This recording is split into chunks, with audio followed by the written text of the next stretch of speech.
बिस्मिल्लाहिर्रहमानिर्रहीम। अस्सलाम वालेकुम जी, क्या हाल हैं आप सबके। उम्मीद है कि आप सब खैरियत से होंगे।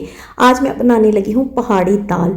बहुत टेस्टी रेसिपी है, बहुत इजी और बहुत ज़्यादा खुशबूदार हमारी दाल रेडी होगी। इसीलिए वीडियो फुल वॉच कीजिएगा और लाजमी ट्राई कीजिएगा। बिस्मिल्लाह करते हैं, रेसिपी की तरफ आते हैं। सबसे पहले मैंने ले ली है माश की दाल। माश की दाल को मैंने कपड़े में रखकर अच्छे से साफ़ कर दिया था। इसके ऊपर से डस्ट उतार दी, इसे अच्छे से चुन लिया। अब हमने इसे ड्राई रोस्ट करना है। ड्राई रोस्ट करने के बाद इसे हमने ब्लेंड जार में डालकर अच्छे से पीस लेना है। ये वाला काम हमने कर लेना है। और जनाब, ये दाल जो है इसकी यूनिक रेसिपी है। अक्सर हम सिंपल तरीके से दाल बनाते हैं, इस बार ज़रा हट कर हम बनाएंगे, बहुत अच्छा फ्लेवर आएगा। अच्छा जी, दाल को मैंने रोस्ट कर लिया। इधर मैंने ले लिया है हाफ कप कुकिंग ऑयल। इसमें मैंने 1 टीस्पून डाला है राई दाना, एक छोटा सा प्याज ऐड किया है। इन दोनों चीज़ों को हमने अच्छे से फ्राई कर लेना है। राई दाना जो होता है, इसे डालने से वैसे भी दाल का फ्लेवर बहुत अच्छा हो जाएगा। अब जनाब, मैंने इसमें 1 टेबलस्पून भरकर अदरक लहसुन का पेस्ट ऐड किया है। जब अदरक लहसुन की अच्छी सी खुशबू आना स्टार्ट हो जाए, इसमें हम डाल देंगे 3 से 4 सब्ज मिर्च, 1 टीस्पून पिसा सूखा धनिया, हाफ टी स्पून हम इसमें ज़ीरे का ऐड करेंगे। अब हमने इन सारी चीज़ों को अच्छी सी इनकी भुनाई करनी है, क्योंकि ज़ीरा और पिसा सूखा धनिया भी जब फ्राई हो जाएगा बहुत अच्छी उनमें से भी खुशबू आएगी। ये वाला काम हो गया। अब मैंने ले लिया है 2 टेबलस्पून गंदम का आटा। नॉर्मल गंदम का आटा जो कि हम घर में यूज़ करते हैं, वही वाला मैंने आटा लिया है। इसकी हमने हल्की सी भुनाई करनी है। इसके अंदर से कच्चापन मुकम्मल तौर पर हमने ख़त्म कर देना है।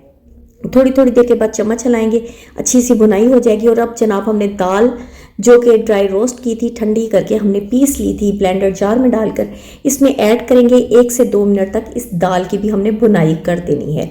ये देखें, ये रेसिपी बिल्कुल हटकर है, बहुत यूनिक रेसिपी है।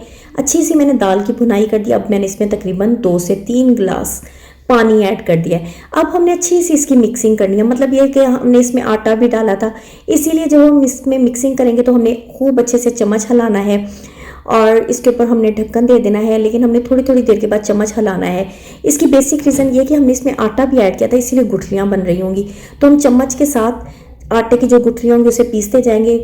और जनाब, मैंने इसमें मज़ीद 1 से 1.5 गिलास पानी ऐड कर दिया, क्योंकि मुझे पानी कम लग रहा था। अब मैं इसमें डाल दूँगी 1 टेबलस्पून भरकर पिसी सूखी मिर्च, हाफ टी स्पून में इसमें डालूंगी हल्दी, 1 टीस्पून में इसमें नमक ऐड कर दूंगी। इसकी अब हमने खूब अच्छे से दोबारा से मिक्सिंग करनी है। और इतनी देर तक हम इसका वेट करेंगे कि ये दाल को अच्छा सा बॉयल हो आ जाए। मतलब इस टाइम पर मैंने चूल्हे की आग को तेज़ किया हुआ है। अच्छा, जब हम इसके ऊपर ढक्कन देने लगेंगे, हमने चूल्हे की आग को हल्का कर देना है और 20 से 25 मिनट कम अज़ कम इस दाल को हमने हल्की आग पर पकाना है। दरमियान में मैं दाल को देखती रही थी कि कहीं दाल हमारी नीचे ना लग जाए। ये देखिए, 20 से 25 मिनट के बाद दाल बहुत ज़्यादा थिक हो गई है, बहुत अच्छी रेडी हो चुकी है। इसमें नमक मिर्च आप अपने फ्लेवर के हिसाब से सेट कर लीजिएगा। दाल बिल्कुल तकरीबन रेडी है। इसके ऊपर अब मैं डाल दूँगी सब्ज़ धनिया। और बहुत ज़्यादा चटखारेदार रेसिपी है। इस रेसिपी को आपने ट्राई लाजमी करना है। मुझे कमेंट में आपने ज़रूर बताना है आपको रेसिपी कैसी लगी। और जनाब, अगर वीडियो आपको मेरी अच्छी लगे, लाइक लाजमी किया करें। अपने फैमिली फ्रेंड्स के साथ इस तरह की यूनिक रेसिपीज़ लाजमी शेयर किया करें। और अगर आप नए हैं तो मेरे चैनल को सब्सक्राइब कर लीजिए। देखिए, दाल की फाइनल लुक बहुत यम्मी रेडी हुई है। मैं आपको इसकी फाइनल लुक दिखाती हूँ और इसकी बाइट लेकर दिखाती हूँ कैसी है। और जनाब, अपनी दुआओं में आप मुझे याद रखा करें। इंशाल्लाह मैं भी अपनी दुआओं में आपको याद रखूँगी। चलें जी, ये दाल जो है माशाल्लाह से बहुत टेस्टी है। अपना बहुत सारा ख्याल रखिएगा। अल्लाह हाफिज़।